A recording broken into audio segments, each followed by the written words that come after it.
Hello students, this is the third video of chapter 1 of class 10th, and in this video we will learn about fundamental theorem of arithmetic and its applications. Okay, so what is fundamental theorem of arithmetic? Every composite number can be expressed as a product of primes, and this factorization is unique apart from the order in which the prime factors occur. What is the meaning? क्या मतलब हुआ इसका? इसमें हमें कहा गया कि every composite number, कोई भी कंपोजिट नंबर हमारे पास है, can be expressed as a product of primes. उसको हम प्राइम्स के प्रोडक्ट के फॉर्म में लिख सकते हैं. प्राइम्स मतलब प्राइम नंबर्स के, कि कुछ ऐसे प्राइम नंबर्स हमें मिलेंगे जिनको हम मल्टीप्लाई करें तो हमें वो कंपोजिट नंबर मिल जाए. तो हम उस कंपोजिट नंबर को, हर कंपोजिट नंबर को एक्सप्रेस कर सकते हैं as a product of primes.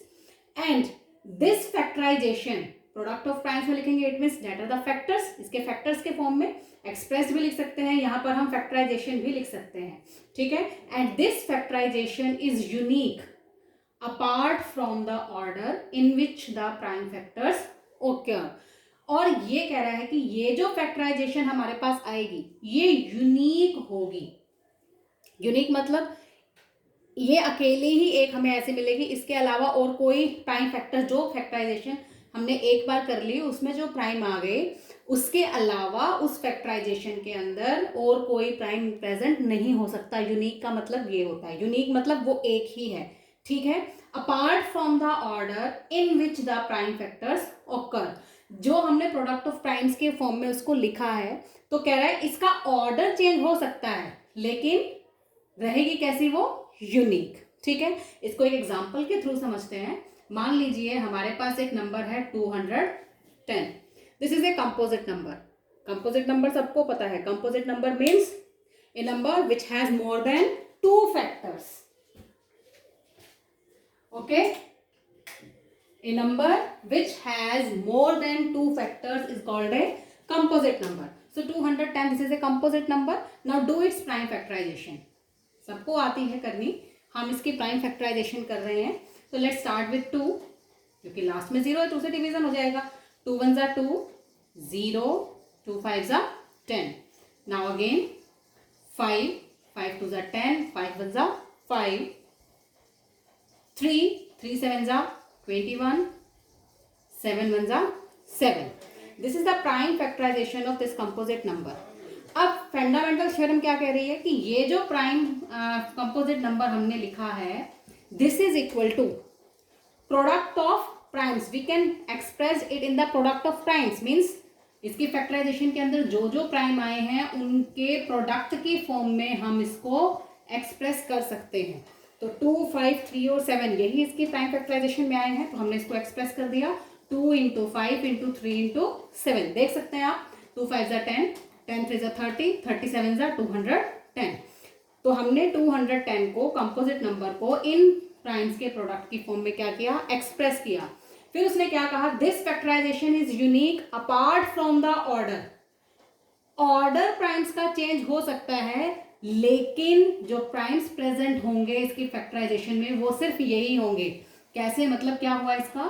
जैसे 210 को ही मान लो हमने यहां पहले 2 से किया था स्टार्ट, अब हम 5 से कर रहे हैं. तो 5 4 जा 20, 5 2 जा 10. ठीक है. नाउ 2 2 जा 4, 2 1 जा 2. नाउ 7 7 3 जा 21 एंड 3 1 जा 3.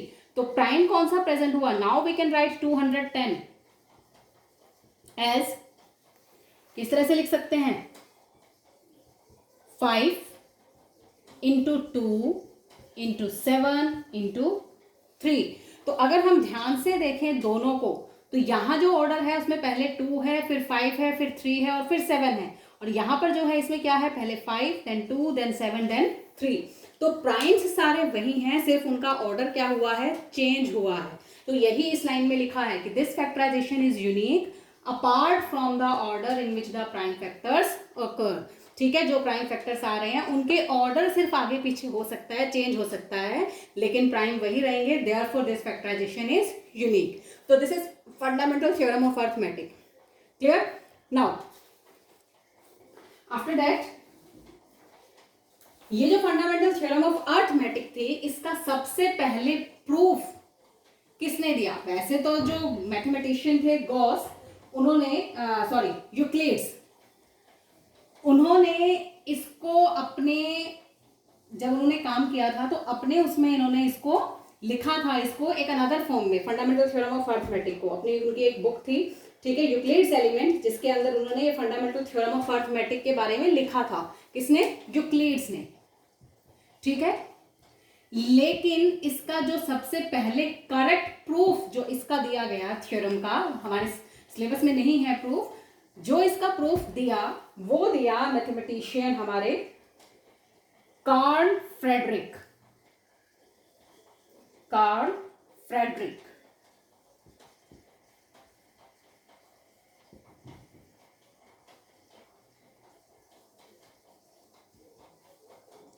इन्होंने सबसे पहले इस थ्योरम का प्रूफ दिया था, and he is also known as the prince of mathematician. इनको कैसे जाना जाता है, किस नाम से जाना जाता है? हम इनको प्रिंस ऑफ मैथमेटिशियन. कौन है Prince of mathematician? Karl Frederick. Okay, तो इन्होंने क्या दिया था हमें? सबसे पहले इस फंडामेंटल थ्योरम ऑफ अर्थमेटिक का प्रूफ देने वाले मैथमेटिशियन यही थे, कार्ल फ्रेडरिक. अब हमें क्या करना है? Now come to our next part. This is an additional information, आप लोगों को पता होनी चाहिए. ठीक है, अब नेक्स्ट है हमारे पास एप्लीकेशन ऑफ फंडामेंटल थ्योरम. क्या एप्लीकेशन है? मैथमेटिक्स में हम इसको कर रहे हैं, क्या इसकी एप्लीकेशन है हमारे पास? तो let us take an example. एक क्वेश्चन है हमारे पास, इसमें इसने कहा कि consider the number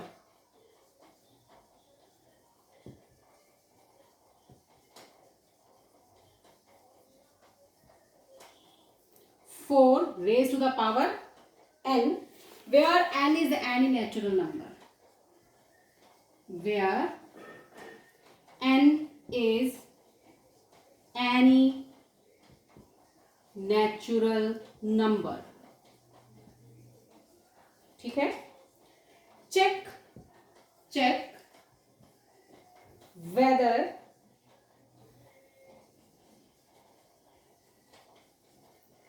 there is any value of n, there is any value of n for which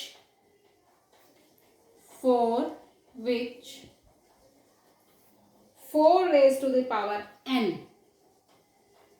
ends with the digit 0. Ends with the digit 0. This is our question on the basis of fundamental theorem of arithmetic. अब क्या कहा इसमें? Consider the number 4 raised to the power n where n is any natural number. ठीक है, एक number है 4 raised to the power n type का, जिसमें n जो है it is any natural number. Check whether there is any value of n for which this number ends with the digit 0. Means हमें find out करना है कि क्या कोई ऐसा नेचुरल नंबर है जिसकी वैल्यू हम यहाँ रखें और ये जो नंबर है it ends with the digit 0. Means जब हम इसको सिंप्लीफाई करें तो जो भी आंसर हमारे पास आए उसकी जो एंड है, ला जो हमारे वंस प्लेस पर जो डिजिट आएगी वो क्या आए? 0. हमें ये चेक करना है. ठीक है, तो अब देखिए इसको हम कैसे करेंगे. अब क्योंकि हमें चेक करना है कि number ends with the digit 0. अब जरा एक बात ध्यान से देखिए, अगर कोई भी नंबर 0 पर एंड होता है, सपोज 370, हमने डिविजिबिलिटी रूल्स पढ़े हुए हैं. If a number ends with the digit 0 then it must be divisible by 5 and 10. ठीक है, मस्ट बी डिविजिबल बाय 5 से तो होगा ही होगा, 2 से भी होगा, 5 से भी होगा, 10 से भी होगा, इनसे तो ये डिविजिबल होगा ही होगा. ठीक है, 5 जरूर होगा 5 से डिविजिबल. ठीक है, 370 मस्ट, 0 इसके लास्ट में है, it means it must be divisible by 5. ये 5 से जरूर डिवाइड होगा या नहीं होगा?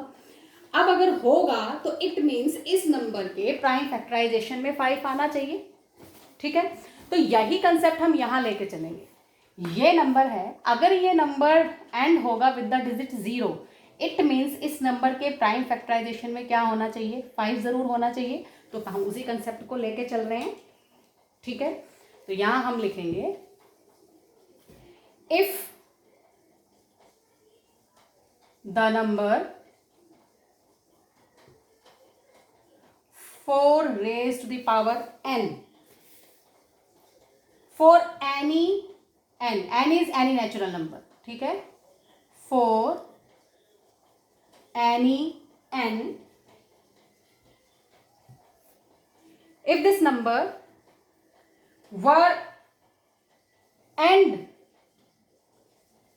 to end with the digit 0, with the digit 0, then it must be divisible by 5. Then it must be divisible by 5, ठीक है। ऐसा हो ही नहीं सकता कि कोई नंबर 0 पर एंड हो और वो 5 से डिविजिबल ना हो, इट इज नॉट पॉसिबल, ठीक है। क्लियर। नाउ अब अगर ये 5 से डिविजिबल होगा, it means 5 is the factor of 4 raise to the power n, divide कर रहा है 5 उसको, इट मीन्स 5 इसका फैक्टर होगा।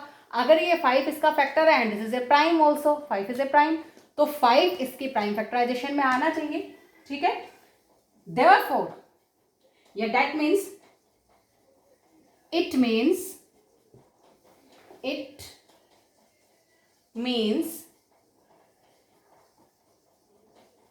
prime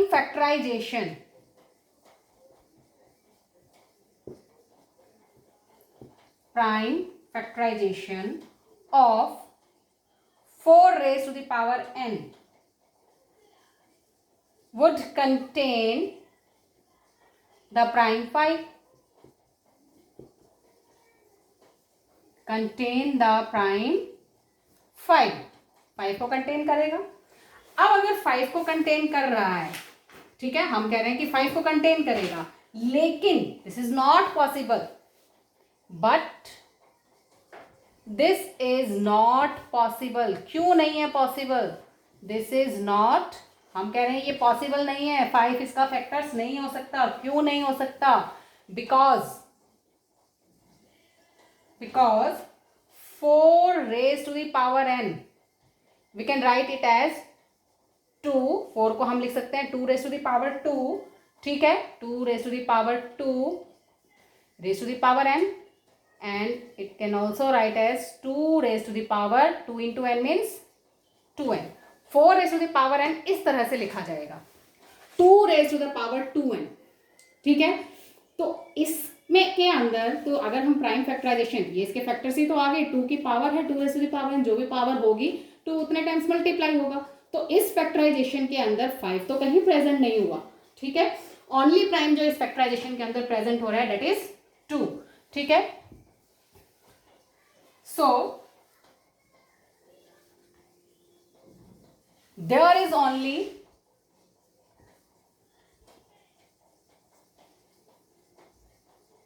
prime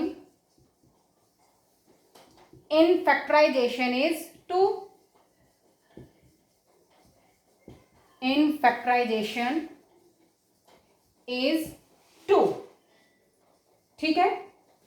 अब अगर प्राइम फैक्टराइजेशन के अंदर सिर्फ 2 है तो फंडामेंटल थ्योरम क्या कहती है? फंडामेंटल थ्योरम तो कहती है कि यूनिक होती है जो फैक्टराइजेशन है, वो कैसी है? यूनिक। अब यूनिक है इट मीन्स 2 है, तो 2 के अलावा तो और कोई प्राइम आ ही नहीं सकता, ठीक है। तो therefore by fundamental theorem of arithmetic there are no other primes in the factorisation of, इसको हम यहां कंटिन्यू कर रहे हैं, आगे लिखेंगे यहां पर,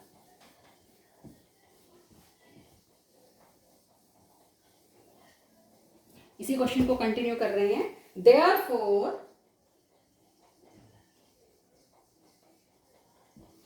fundamental theorem of arithmetic by Therefore, by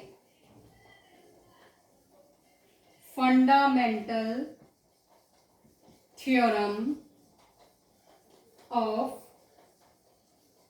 arithmetic,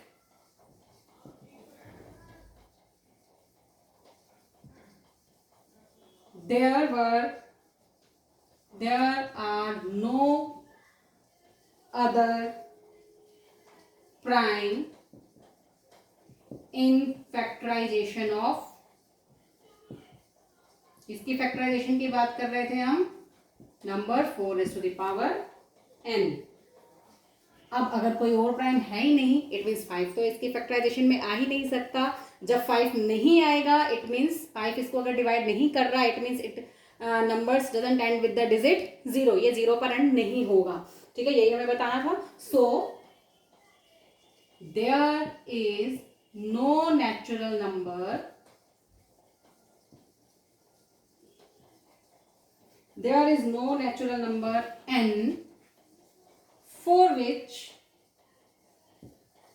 4 raised to the power n ends with the digit 0. ठीक है, क्वेश्चन सिंपल है, थोड़ा लैंग्वेज लिखनी पड़ेगी हमें, थोड़ा लैंग्वेज इसमें लिखना पड़ेगा, अदरवाइज क्वेश्चन इज सिंपल, आप इसको इजीली समझ सकते हैं. ठीक है, तो this is the fundamental theorem of arithmetic. ठीक है, एंड इट्स एप्लीकेशन. एक्सरसाइज 1.2 के अंदर क्वेश्चन नंबर 6 जो है वो इसी टाइप का है. Check whether 6 raised to the power n can end with the digit 0 for any natural number n. ठीक है, now our next concept is again application of fundamental theorem of arithmetic, which is HCF and LCM. HCF and LCM.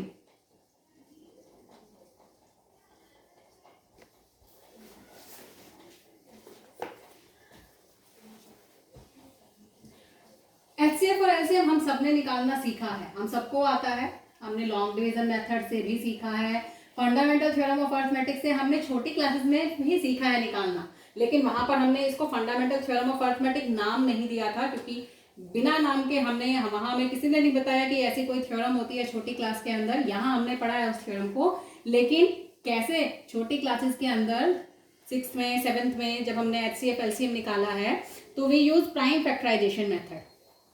ठीक है, prime factorisation method that is based on fundamental theorem of arithmetic. उसकी help से हमने HCF और LCM निकालना सीखा था classes के अंदर, तो उसी को एक बार हम रिवाइज कर रहे हैं कि how can we find the HCF and LCM by prime factorization method.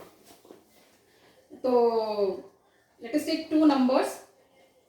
We have two numbers 6 and 20. दो नंबर हैं हमारे पास, और by prime factorization method, by prime factorization, we have to find the HCF of 6 and 20 and also LCM of 6 and 20. दोनों का हमें HCF और LCM find out करना है. अब क्योंकि प्राइम फैक्टराइजेशन मेथड है तो पहले हम क्या करेंगे, दोनों नंबर्स की प्राइम फैक्टराइजेशन. तो do the prime factorisation of 6. 2 3s are 6, 3 1s are 3. It means 6 can be written as 2 into 3 according to fundamental theorem of arithmetic. Now come to number 20. Again do its prime factorization. 2 10 20, 2 5s are 10, 5 1s are 5. It means 20 can be written as, यहाँ पर लिख रही हूँ मैं, 20 can be written as 2 into 2 into 5. This is the prime factorization of 20. Now how can we find the HCF and LCM? So first we find the LCM. LCM of 6 and 20. अब कैसे LCM हमें find out करना है, ये prime factorisation कर लिया, इसके base पर हम LCM कैसे बताएंगे. अब LCM क्या होता है इस मेथड के बेस पर, product of the greatest power of each prime factor involve in the number. यहां मैं लिख देती हूँ, फिर हम इसको सॉल्व करेंगे कि मैंने क्या बोला है. Product of the greatest power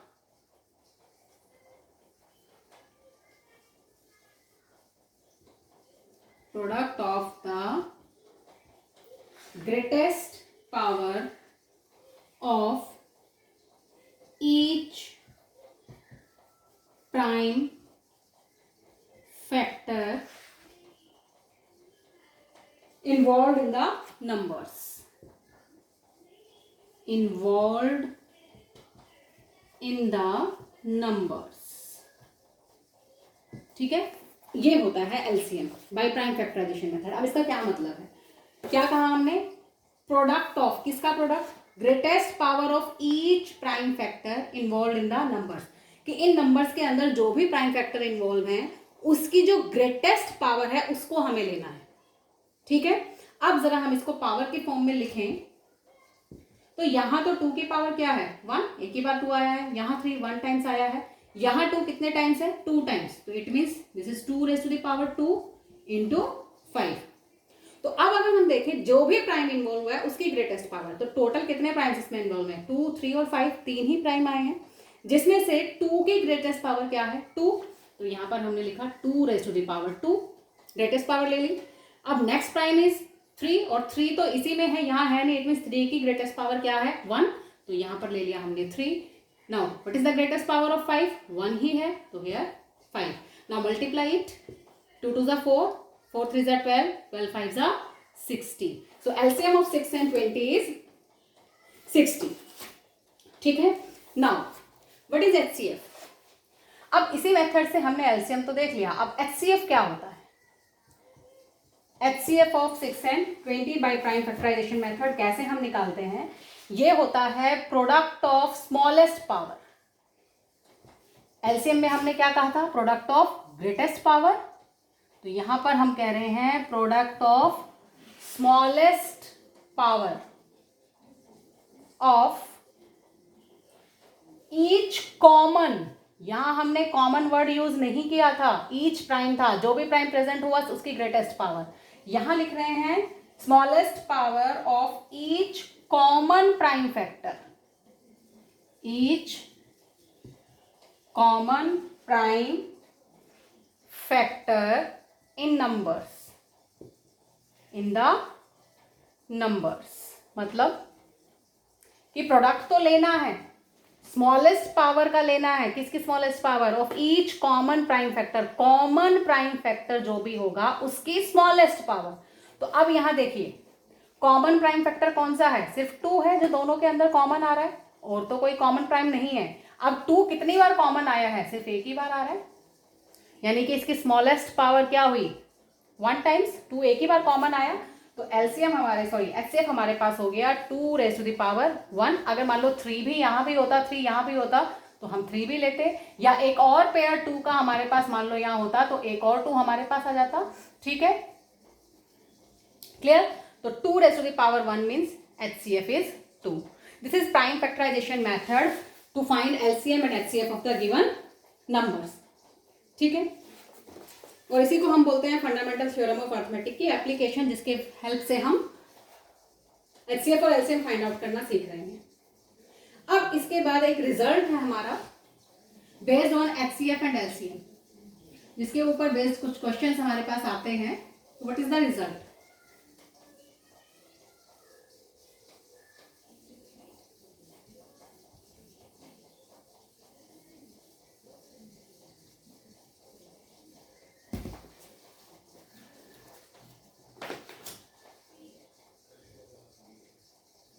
for any 2 positive integers, any 2 positive integers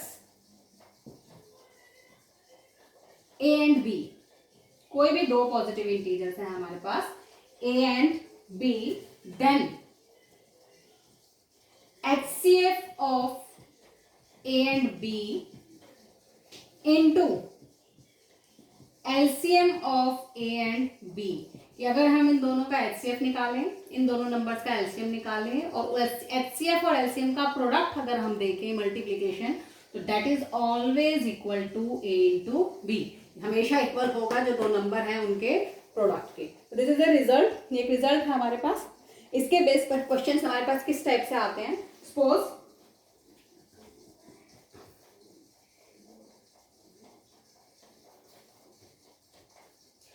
pass question है कि HCF of 306 and 657 is 9. Find LCM. HCF दे दिया और बोल रहा है कि इन दोनों नंबर्स का क्या फाइंड आउट करो, LCM फाइंड आउट कीजिए. अब इस क्वेश्चन को हम किस तरह से करेंगे?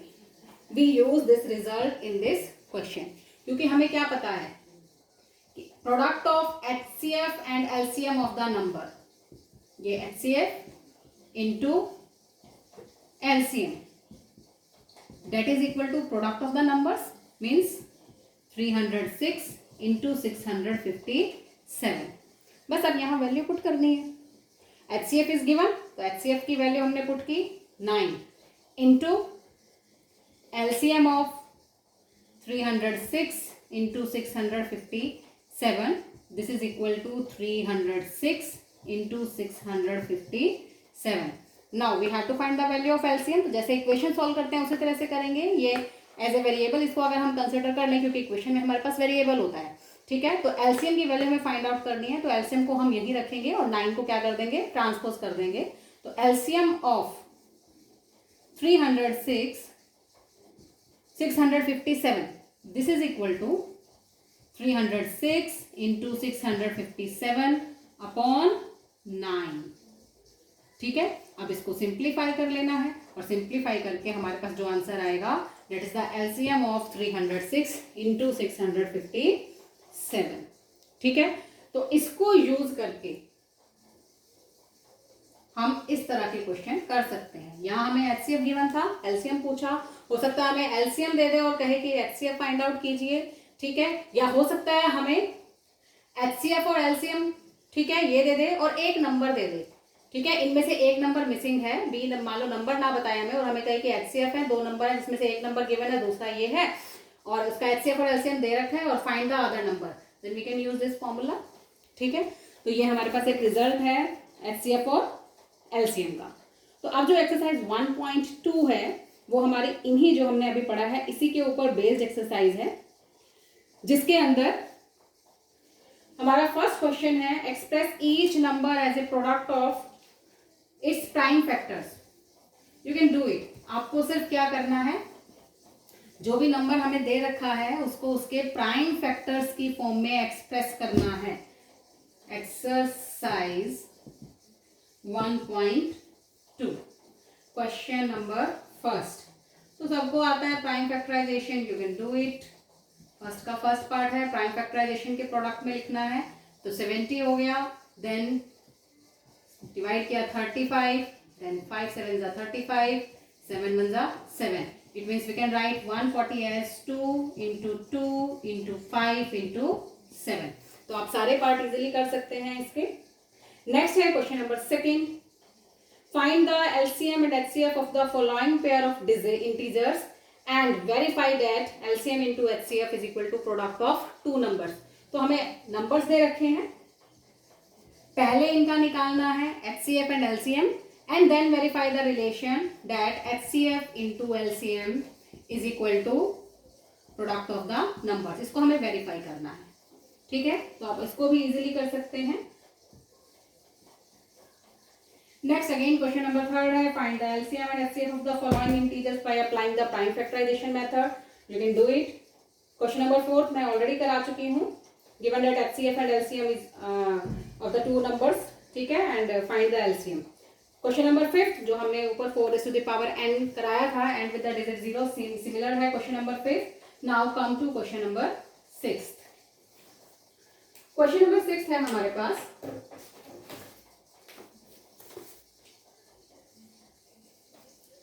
explain why 7 into 11 into 13 plus 13 this is a composite number. Explain करना है कि ये कंपोजिट नंबर कैसे है. Composite number means which has more than 2 factors. तो अब जरा देखिए, ये एक टर्म है पूरा क्योंकि प्रोडक्ट हो रहा है तो मिलके एक टर्म आएगी और this is the second term. ठीक है. इन दोनों टर्म से हमारे पास कॉमन क्या दिखाई दे रहा है, 13 is common in both the terms. तो 13 को हमने कॉमन ले लिया. अब यहाँ फर्स्ट टर्म के अंदर हमारे पास क्या बचा, जब 13 कॉमन ले लिया तो 7 into 11 प्लस 13 की जगह क्या बचा 1. Now solve it. 13 into 7 into 11 77 plus 1. So this is equal to 13 into 78. ये जो भी नंबर सिंप्लीफाई करके आएगा इस प्रोडक्ट में लिखा जा रहा है. इट मीन्स ये दो तो इसके फैक्टर हैं ही हैं, इसके अलावा और भी इसके फैक्टर 78 से और भी इसके फैक्टर्स निकल जाएंगे. ठीक है, तो 13 इंटू 78 और एक 1 तो सबका होता ही है फैक्टर, तो मोर देन 2 फैक्टर हो गए. ठीक है, therefore it is a composite number. ठीक है, हम लिख सकते हैं, या 78 को भी आप लिख के दिखा सकते हो. अगर 1 से आपको क्लियर नहीं हो रहा है तो 78 को भी हम लिख सकते हैं. 78 means 39 into 2. We can write 78 as 39 into 2.